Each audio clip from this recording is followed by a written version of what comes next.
Грипп һәм башка авыруларны таралуны кисәтү максатында халык арасында янәдән саклык чаралары күрү мөһим. Табиблар гриппның бик авыр төрө килә дип фаразлый. Прививка ясатканнар исә авыруны җиңелрәк кичерәчәк. Гриппка вакцинация ясатмаган, ширләп киттек, хәзер больница юлында йөрибез инде. Врачларга рәхмәт, әйбәт карыйлар. Шунысы бар. Bir тапкыр ясаттым мен вакцина. Минем аллергия булган, шок. Мен шуңа күрә бик ясатмыйм да. Грипп белән ауырган юк минем. Дару да алган юк. Витамин азыклар ашыйм.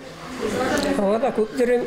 Пневмония гадәттә югары сулыш юллары авыруларыннан соң өзлегү буларак барлыкка килә. Грипп яисә кискен респиратор авыру вакытында инфекция белән көрәшкәндә борын куышлыгындагы бактерия, вируслар үпкәгә үтеп керә ди табиблар. Кискен респиратор ширләр белән балалар дагын күп ширле, хәзер олы яшьтәге кешеләрдәге күп ширле.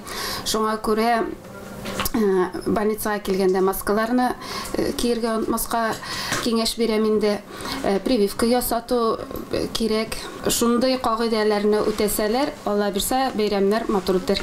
Гриппка каршы вакциналар ярты гасырдан артык гамәлдә. Вакцинациядан соң организмның вирусларга каршы торучанлыгы 6-12 ай саклана. Заманча вакциналарның нәтиҗәлелеге 90% тәшкил итә. Шул ук вакытта вакцина ясаткан кешедә грипп белән авырырга мөмкин, ләкин ул җиңел формада авырыйчак һәм өзлегүләр дә булмаячак ди табиблар. Лилия Шәймиева, Динар Нуретдинов, Мөслим телевидениесе.